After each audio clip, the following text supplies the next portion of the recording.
Hello folks, welcome back. We are in the process of setting up our GitHub repositories accounts to secure our code. As part of that one, we have completed almost all steps except enabling SSH based authentication. For this one, each developer has to generate their SSH keys and share with me nothing but to DevOps engineer, so that I can enable SSH based authentication. For this one, there is a good document in GitHub. Let's go and have a look. Anyway, we have already seen that one. Quickly, I'm going to reuse the same document. All right, I'm searching for SSH with GitHub. Okay, and if you see here, connecting to GitHub with SSH, this is the document I'm looking.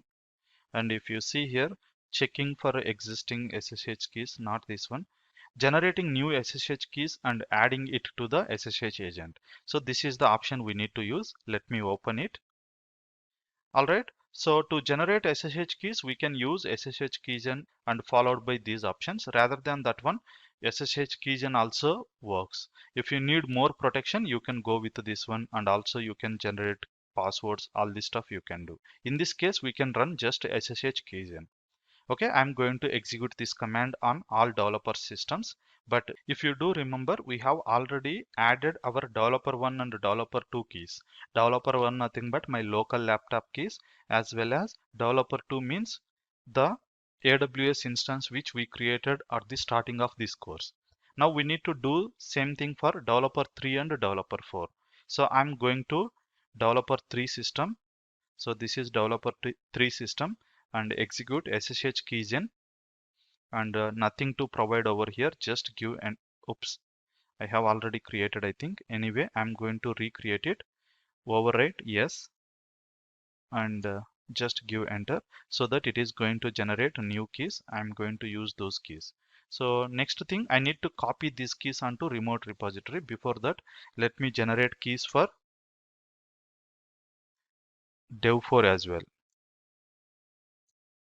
Yes, here also I want to overwrite. Usually that you cannot see if you are creating it at first time. All right, now we have generated keys. Next thing, we need to add these to SSH agent. For this, we need to run this on all the systems. Oops, this is on dev4, similar way on dev3, even on dev2 as well. All right, next thing, in dev1 it is already enabled, so nothing to do over here. I don't want to touch this system. Next thing, we need to execute this one SSH add, so that it will get added our keys to our agent. So SSH add and SSH add. Okay. Next thing, we need to add our SSH keys to the GitHub account. That is quite simple. We just need to go to our GitHub account and go to settings. Here we have already added developer1 and developer2 system keys. Now we want to add developer3 and developer4 system keys. So this is developer3, and I will copy the developer3 system keys. For that, cat tilde nothing but home directory under home directory dot ssh idrsa dot pub. Okay, pub. So this key we need to add over there, so that it will enable SSH based authentication. So I'm adding it. So we have added developer3 keys. Next, developer4 keys. Same thing I'm going to do on developer4 system as well. So usually this information is provided by the independent developers, but here we are acting as a developers and as a DevOps engineer, so we need to take care. Now developer 1, 2, 3, 4, these users can able to check in onto my any repositories without any issues if those are not protected. Okay, all right, so I can say all these steps are completed except this one. This one we are going to deal when we are building our code. Next thing is, it's time to start developing the code as a developer. Now I can go and tell to my project manager that repository is ready. Now developers can start developing their code. Let's assume that now project manager has allocated some tasks to the each developer.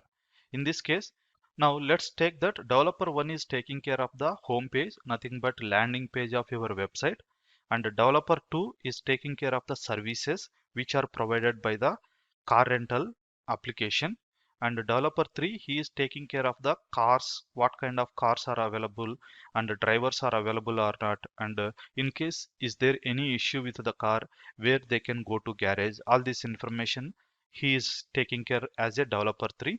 And developer 4 he is going to take care of where the cars are available, how the customers can contact if they need these services. So this is how our project manager decided the tasks and it has been allocated to the respective developers. Now these developers has to start developing their code. Don't worry, I'm not going to write the code. We have already the similar kind of application. I'm going to use that application to demonstrate this example. But as a starting point, we need to clone the repository which we have created in our GitHub account, that is taxi rentals, right? So we are going to clone that repository. Let's go and clone that repository as a each developer. First, I'm going into the developer one system. So this is developer one system, and as you know, in this course I am working under projects folder. Even for this project also I am working in the same location. Under this one we have one more folder called Java projects. I'm going inside, it is a project related one, so I'm working here.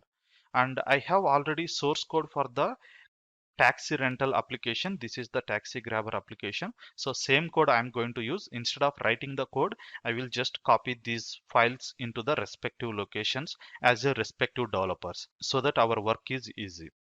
Okay. So now what I'm going to do, I'm cloning my repository over here. For that, I'm opening git bash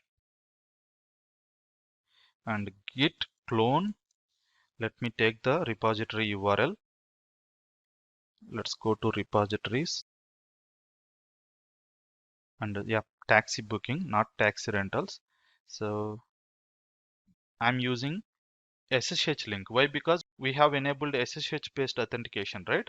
If I am using HTTPS link, then I need to provide credentials. Okay. So instead of that one, I'm using git URL. I mean to say SSH URL. So we are cloning the taxi booking application. It has been cloned. And if I go inside to taxi booking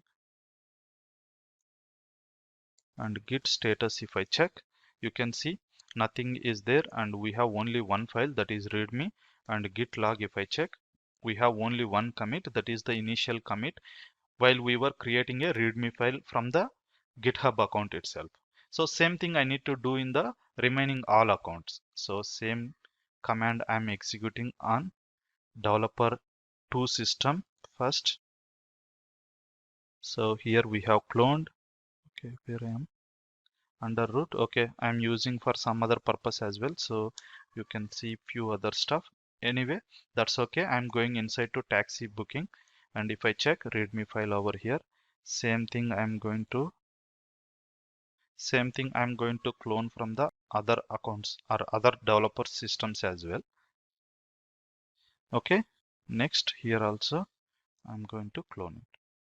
All right, we have cloned this repository onto all developer systems. Okay, we have car rentals, I'm removing it, and taxi booking. Okay, we have only one readme file. Even here also cd taxi booking. All right, so we have cloned our remote repository onto all developer system. Next thing, we need to start developing the code that we are going to see in the next lecture. Thanks for watching and see you there.